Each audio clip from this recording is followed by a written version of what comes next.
going through this healing process and really like peeling back the layers to reveal who you are underneath. That process is incredibly valuable. I mean, it's just valuable as a human being, but like it also can be valuable for your business or for your reinvented career in a very tactical way.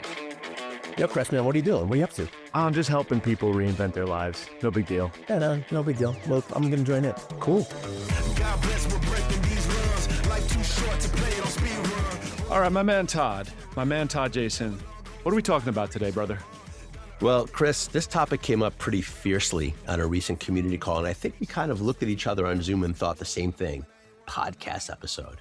Because one of the main challenges that you're going to face as you're reinventing your career, and even if you're in those beginning stages and just starting to peek out into what life might be like with a new future, is the dichotomy between the need to take space and do some healing work on yourself and the need to push forward.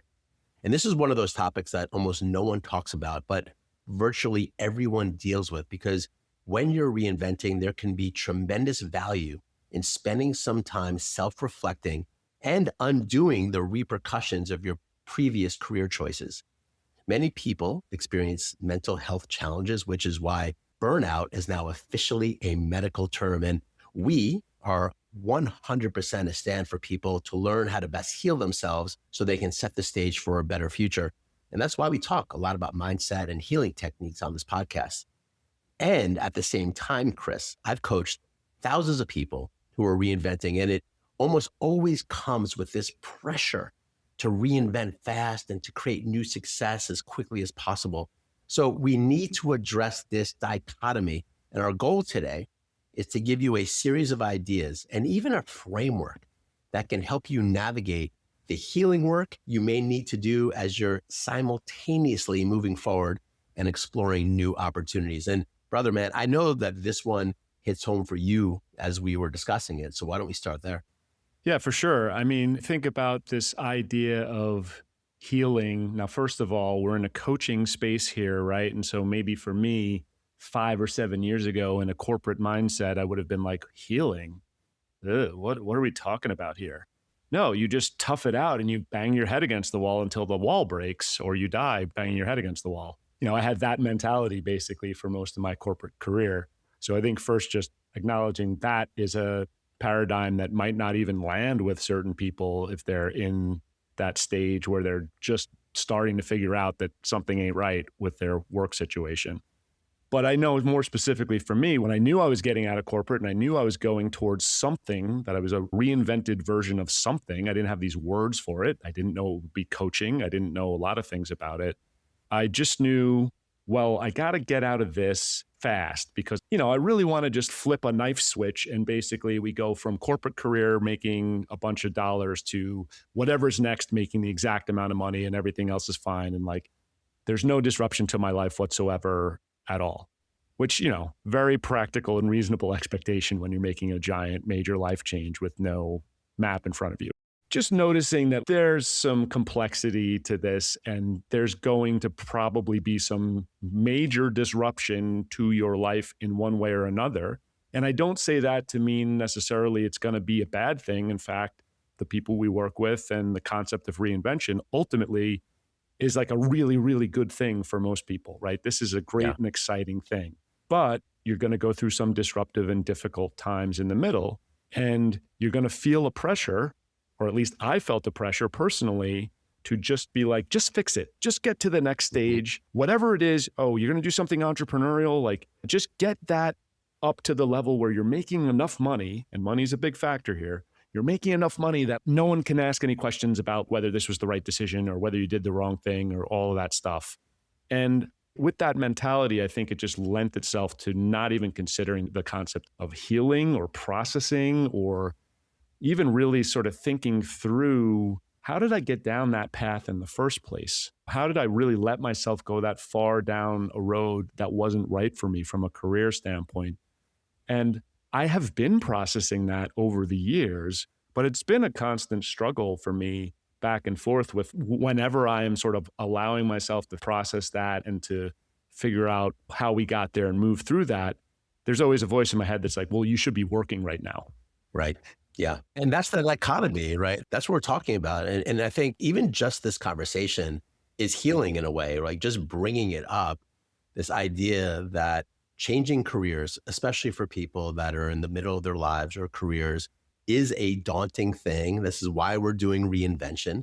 And even though you and I have a very clear lens around reinvention, that it's an opportunity to look out into the future of the things that you would most want to have happen in your money making, in your lifestyle, like all those things. It is an opportunity.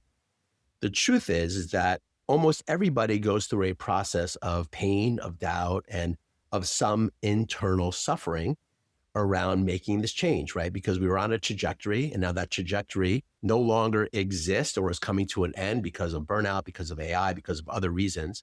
And then you meet guys like us that are like, oh, this is opportunity, right? This is your opportunity to land your next career and do something that you love, like Chris is doing, right? Like I'm doing. And you're like, shut up, guys. Right. Shut up. I don't want to hear it. That's why we're doing this episode, right? Which is healing work. And it came up, like I said in the beginning, with people in our community who are like, well, I'm pushing forward, but I'm also realizing that there's a lot of things that I need to self-reflect, right? And I think that's part of the opportunity. So how do you then look at this in general and say, okay, like I'm at this point in my life and, there are certain things that I want to do in my career in front of me that could be very exciting and could be different. And I'm nervous, but excited.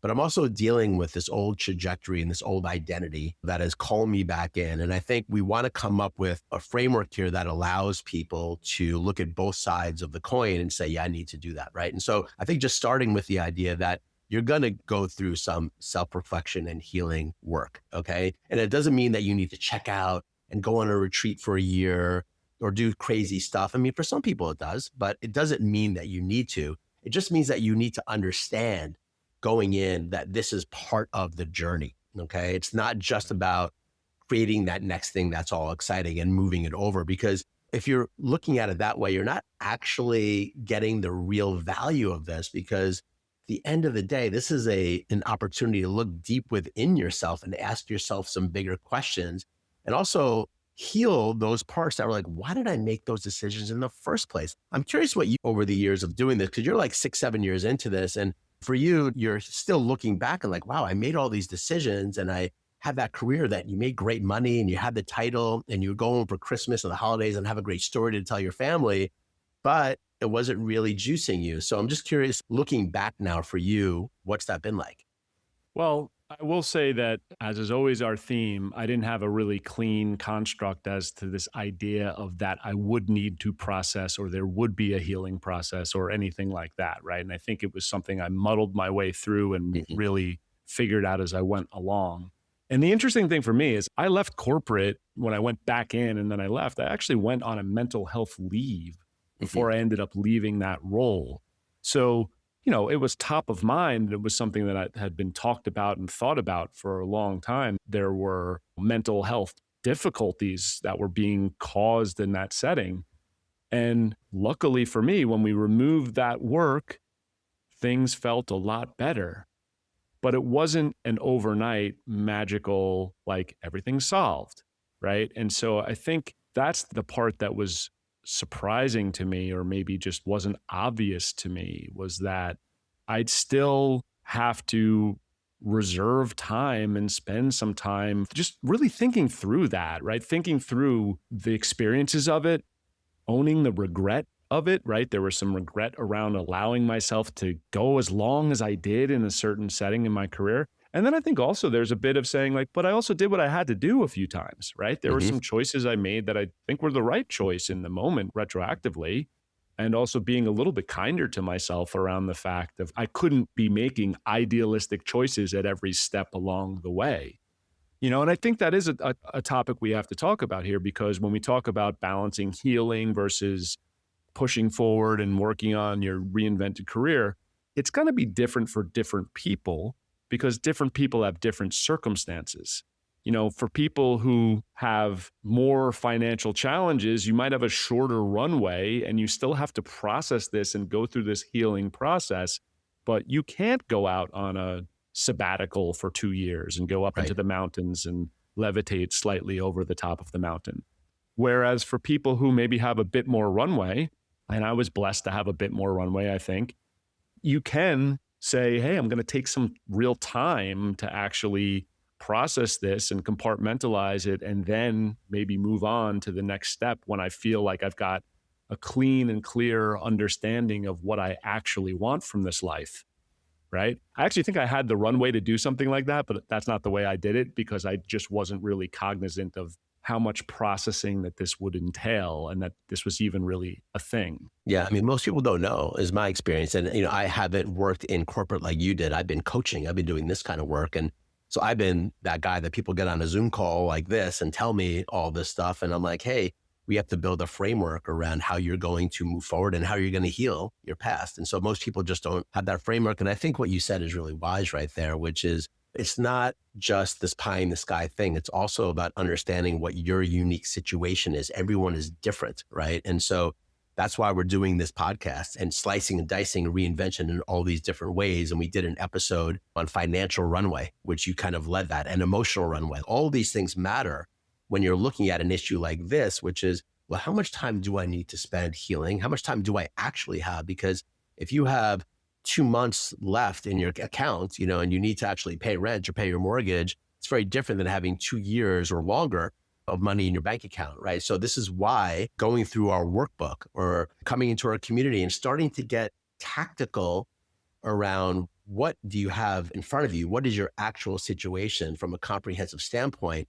And then working into something that is a little bit more ephemeral like this. Well, how much time do I need to spend healing myself? Because it's gray, right? Healing can happen in a big chunk, like doing a retreat, but healing can also happen in the day-to-day, like building in time for self-reflection, going into nature, doing things differently, building in a mindfulness practice, and just doing things where you are now grounding in a new, more self-reflective version of yourself on the day-to-day while you're then going ahead and building. So there's a lot of different ways that this can go. We can't prescribe just one thing for everybody, but what we can do is name it pretty clearly that when you're reinventing, you are going to need to heal and you are going to need to self-reflect and build that into a day-to-day and potentially something that you take on in a chunk or chunks along the way. And that's awesome. That's your opportunity.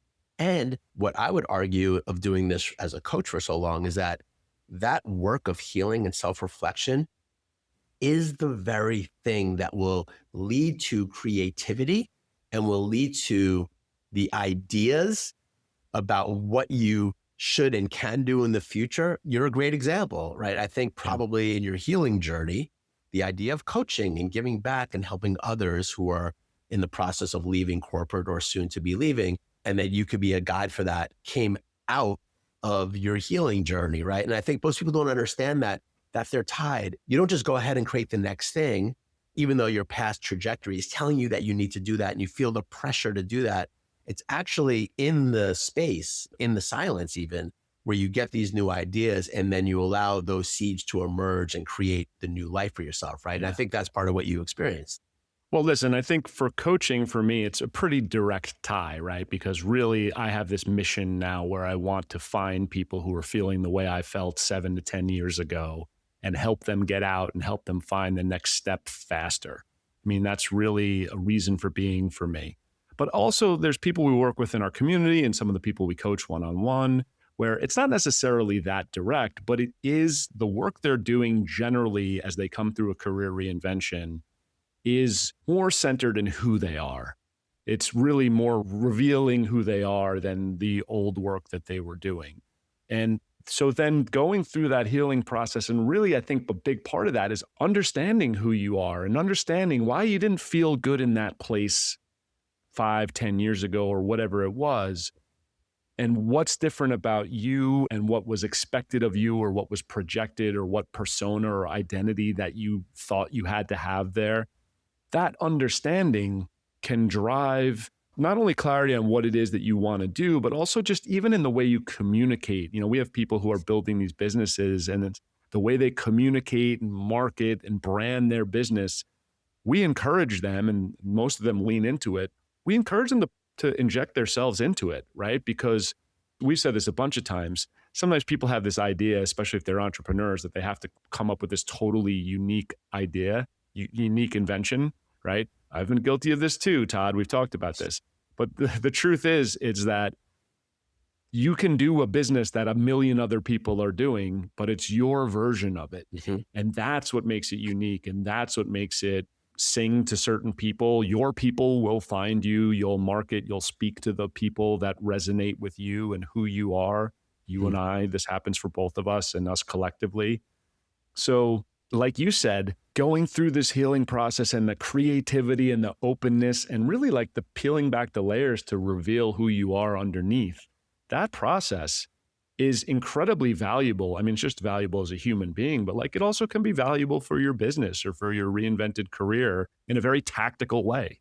Yeah, exactly. And, let's get into a little bit of kind of the secret sauce that you and I like to talk about and our magic word of clarity that probably comes up in every call. And for me, the right way to do this, right, to actually start looking at, well, how am I going to heal? How am I going to decide what to do? And this is a little bit different. It's a little bit of a different approach, but over the years, I found this to be very effective, is to, at the beginning of the process, is to start thinking about, well, what would be an amazing life? What would be some amazing work for me to do? Let's go for that North Star. Start spending some time doing the practice of envisioning your life and your work playing out to the most amazing future that you can possibly imagine. Not because you're living in pie in the sky, but just as an exercise to use your imagination and your creativity to start to dream again, okay? Reinvention starts with dreaming, okay? And no matter where you are in your life, you're listening to this, you can do this. I've trained people to do this at 70 years old, okay? And then all of a sudden, new trajectories have been created. But this idea of using this clarity, like getting clarity about what you want. And in our program, we have this clarity course and we have people write their own eulogy. We can get into that practice if we want, but there's things that you can do to start to train your mind to get out of the doldrums and to start thinking really big and imaginative again, right?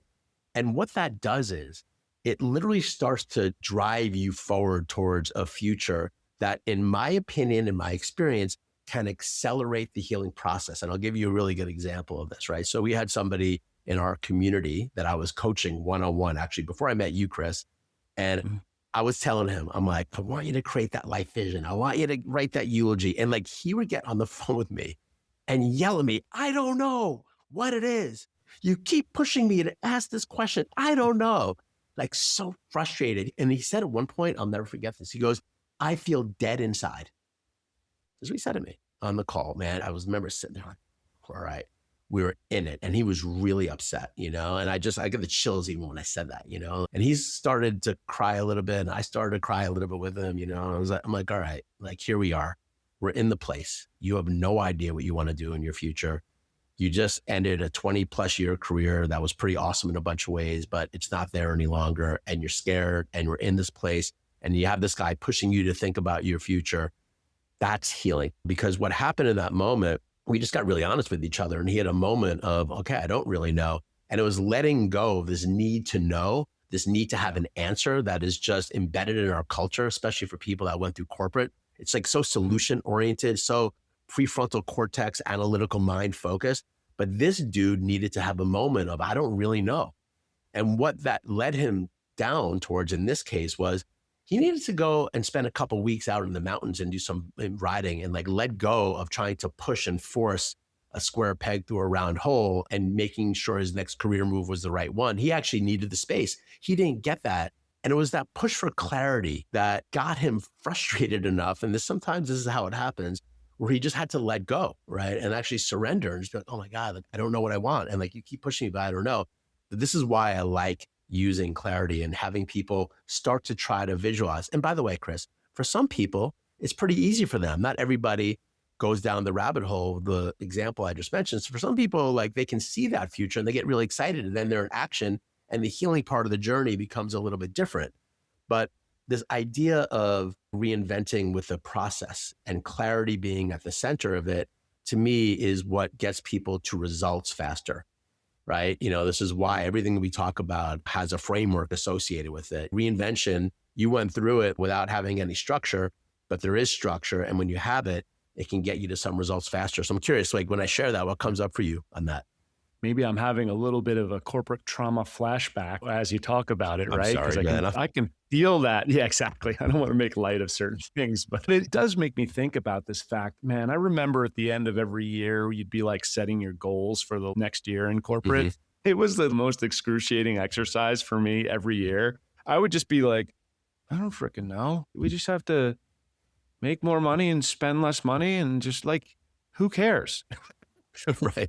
The clarity exercise, I can understand why it is so jarring to people who have come from that environment, because it was like, I don't know, I pick things up and I put them down and I go on the conveyor belt and then money comes. It's like, you're in such a small way of thinking. This is, now we're in the segment where I'm picking on corporate, and I'll do my segment later where I pick on LinkedIn. Yep, there we go. In all seriousness, I think that clarity that we spend a lot of time encouraging everybody we work with to start from is a place that most people don't even go, especially when you're in this corporate machine. There's no time and there's no space to allow that. And I would posit that that's by design, because if you really let people get into a place where they imagine how beautiful their life could be, they're probably not going to want to go report to the sludge factory again on Monday at 9. So I totally felt that in that moment. I got chills a little bit as you were talking about that story, because that felt really right to me. And listen, I never really went through the exercise of like, let me immerse and find clarity when I came out of corporate and I was reinventing myself. I kind of got there over time. And I don't think that that's invalid. I think that's fine. And I think many people have done that before, but that's also why this reinvention and what we're doing with the podcast and with the community is like so core to my mission. Is I'd love to make people have that discomfort a little bit more acutely and faster and in a focused way right away, like right when you're getting started on this process. Like, let's go into that and let's put you in that kind of maybe jarring for some, maybe it's easier for others, space where we actually make you think big like that. And that's just going to accelerate. It's going to save you years compared to the process that I went through. Yeah, it's so true, man. And like, some of the people in our community found us on LinkedIn. Okay, I guess I'm going to do a little LinkedIn picking on, but there's these, areas in LinkedIn where people are helping other people find the next job. Okay, like I got laid off, I'm completely burned out. AI is coming in and erased my division. And now I need to go find that other job. And there's support groups for that. Just getting another job. And then some of those folks found us, right? They found ReInvention. And I've talked to them specifically, and they said, well, what you're doing is totally different because you're allowing me to come into a room, an environment, and these calls that you run twice a week, 3 times a week, whatever we do, and then I go into a breakout and I'm actually talking with people around like the real stuff that I'm dealing with. And the word that I've heard is that I have permission to share what's really going on, so I'm not just like some corporate drone looking for the next job. Networking, right? Where it's just like, present yourself and let's see how we can get a partnership. I mean, that can come from this, but it's deeper than that. It's much more human than that. Yeah. Like, you know what, Chris, when we're running our calls, I've told you this, the magic of those calls doesn't happen when you and I get up, in the beginning and we talk for 10, 15 minutes. It happens when we break people out into rooms and they find someone else like them, where they talk about, like I'm going through a tough time, and I'm in this healing part of my journey and it's really confusing for me, and I'm glad that I found this group because that's okay here. We give permission to heal. It's a very specific prescription that we have around it because we don't want to have people just stuck in a healing process. I mean, for me, working in the personal growth industry for as long as I have, I've seen that where people get like stuck in a healing process forever and they're never moving forward. And then that has its own set of issues that happen along the way. But for us, healing is absolutely okay, but we are also here to create our next level lifestyle, our next level career. Like, this life is short. Let's go for it. Let's have fulfillment be something that we're actually shooting for. And healing's a part of that. And so is creation, right? So is next level creation, right? So in our framework, it's like, let's get clarity. Let's give you accountability. Let's give you a space to talk with some other people that are just in your same boat. It's amazing to me that there aren't just a million more groups like what we're doing, because I just watch the healing happen on the calls. They come in from a breakout and they're like, oh my God, that was really amazing. Because they're hearing from someone else that's going through a similar thing. So I think accountability is a big part of this. Yeah. And by the way, we don't want a bunch of people to start other groups like ours. Our group is the best and we don't need any other groups like it. We're and number one. We're number one.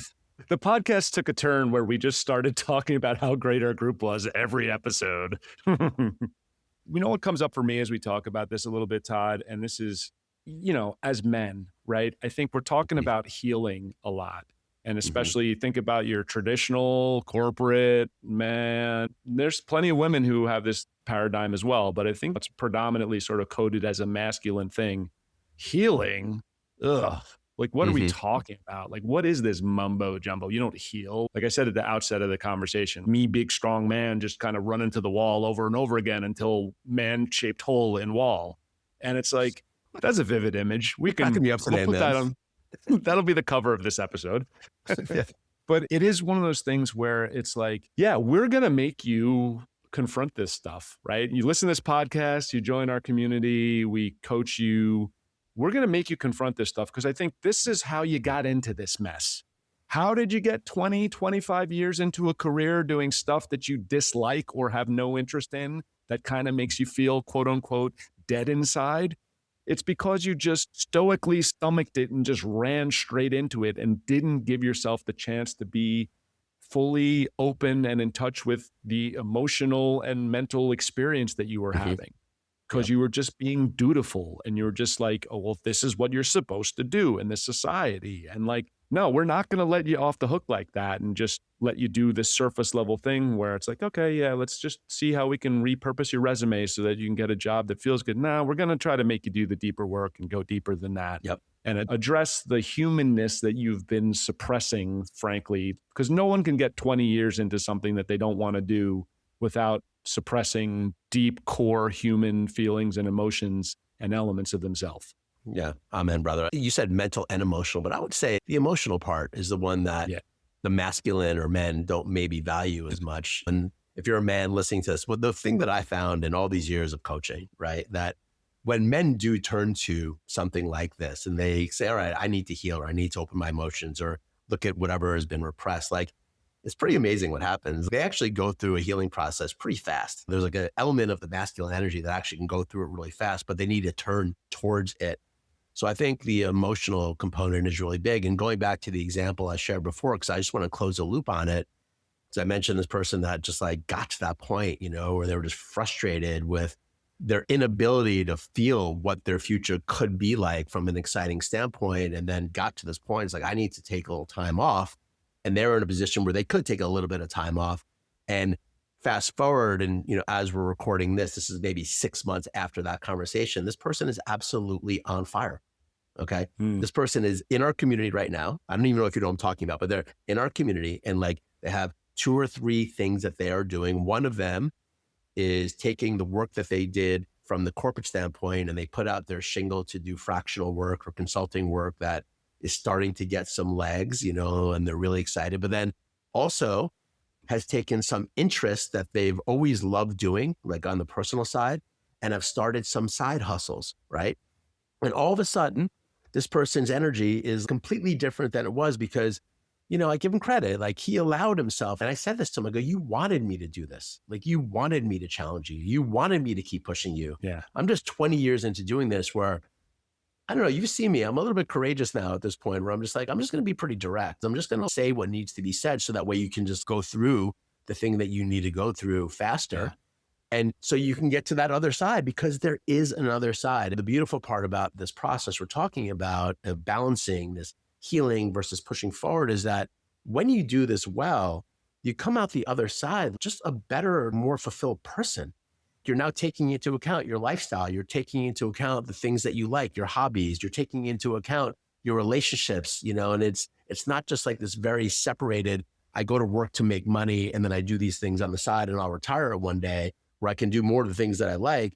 It's more now I'm living my life in the moment and I'm happier and I'm doing the things I like and I'm healthier and I'm more energized, right? And that's been you, right? Like I've watched you in this process just become a happier person, a more well-rounded person. Listen, the integration of, especially when it's work that you really feel purposeful and it's mission driven, it's what you want to do. It's, I like say it's something I would do for free. I don't, but it is something I would do for free. I remember having this conversation. It was like with my therapist, I think this was like 7 years ago, where I was like, we worked out this idea of like, well, when you're commuting home, why don't you take a break for 10 minutes, like outside the train to like decompress so you can shift into you have to be in your house. The dichotomy between work Chris and Chris, which was the real one, was so thick that I just had to almost have like an airlock chamber that I went through on my way to get to be dad and husband and me. And it's like, that's not the way it is at all. It's all the same person now. Like it's all integrated. And, there's also just practical elements of this where it's like when, you're on the West Coast, I'm on the East Coast. So sometimes I end up doing some work at 10 o'clock at night because I want to flip something to you or whatever it is. And like, I don't feel like put upon by that because it's like work that I care about and I'm just thinking about it and want to solve it and move it forward. I mean, there's so many little elements of this when you get to the place where the work is who you are, right? And of course, not everybody gets there, but I think this is really a major goal of what we're trying to help people get to through reinvention. When you get to the place where the work is who you are, you don't have to have silly little conversations about work-life balance and work-life integration and whatever. Like, by the way, Todd, you and I both exemplify work-life balance. Like we are not working 90 hours a week or something like that. We are living full lives and raising our families and protecting that. But my point is that there's no persona difference. There's no identity shift. It's me. It's me when I'm doing it at 11 a.m. It's me when I pop on at 10 p.m. And it's me throughout the whole rest of the day and everything I'm doing, and not feeling this like work is this othered thing that I just have to, it's like that show Severance that I still haven't watched, but apparently that's oh my God. It's exactly what you need to watch. It's one of my favorite shows ever. I love that show and really relevant for this, because they're really naming that metaphorically. And, the air chamber, Chris thing that you mentioned with, you had a therapist that said this, I have coached people to do that, and this is part of the stages of reinvention. Because you don't just all of a sudden come from like a corporate lifestyle where like work is separated from your life. And all of a sudden you're able to do this, right? I remember I had a client who was an NCAA soccer coach, Division I, like literally a top 20 program in the country. Okay. I knew his wife through some circles and wanted me to coach her husband. And he had this issue particularly because he could not separate the work from his home life. And they had 3 young kids. And I told him that in very practice. I'm like, before you come home, I want you to find a field. I want you to find a place, a stream on the way home. I want you to go out. I want you to 20 minutes. I want you to take off your shoes. I want you to walk in the grass, and I want you to think about your kids. And I want you to think about when they were born. I want you to think about, because that's just part of the reprogramming that's necessary to start living a more holistic life. Like it doesn't happen automatically. But what we're saying here, and I think to start to cap this, is that there is a process by which you can integrate healing or self-reflection practices in your reinvention, in what's next for your future. And it's a spectrum, right? And where you get to is a place where you're really integrated. And it really, for me, you start to live a life of appreciation that, wow, I get to do this. You start to be just happier and shining from the inside. And work doesn't become work. It becomes just part of who you are. And so this conversation is one that we will continue to have. And if you're listening, the takeaways that we hope you get from it is that no matter where you're at in the reinvention process, look at healing as something that you need to do, that you need to look at. Learn how to start to process your emotions, find accountability partners, find communities, or maybe even the number one community that's doing this, ours, right? As we I was going to say other takeaways. This is the best podcast. We run the best community. There's no community or podcast that even exists other than this. Right. And, but do that. Have those real conversations as best you can and look at it as part of the process of becoming more whole. That's the goal here, because let's just remember, life is short. We're all dust in the wind here, right? We just are. Like, don't let it pass you by. And the core premise of reinvention, when we're talking about careers, is that your next career can be your best one if you design it around the version of yourself that you want to become and not your past trajectory. And that's the difference, because your past had a certain trajectory and energy that now you're here in this moment thinking about reinvention or in it. And you have the opportunity right now to do it bigger and better and more fulfilling than before. So let's take that as a very real thing, because we've seen it, man, right? Like how many people are just flying high now when they go through this process? It's really amazing what happens.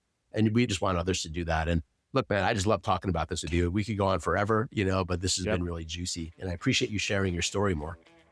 Yeah, man, thank you. I appreciate you bringing it out in me, and definitely had some chills a couple times as we talked through this today. And I really hope we've inspired some people to think about this and start to accelerate their own career reinventions. Thanks a lot, my man. Let's go, my brother. Let's go. All right. We'll see you next time on the ReInvention podcast, and signing off for now. There's no fear in my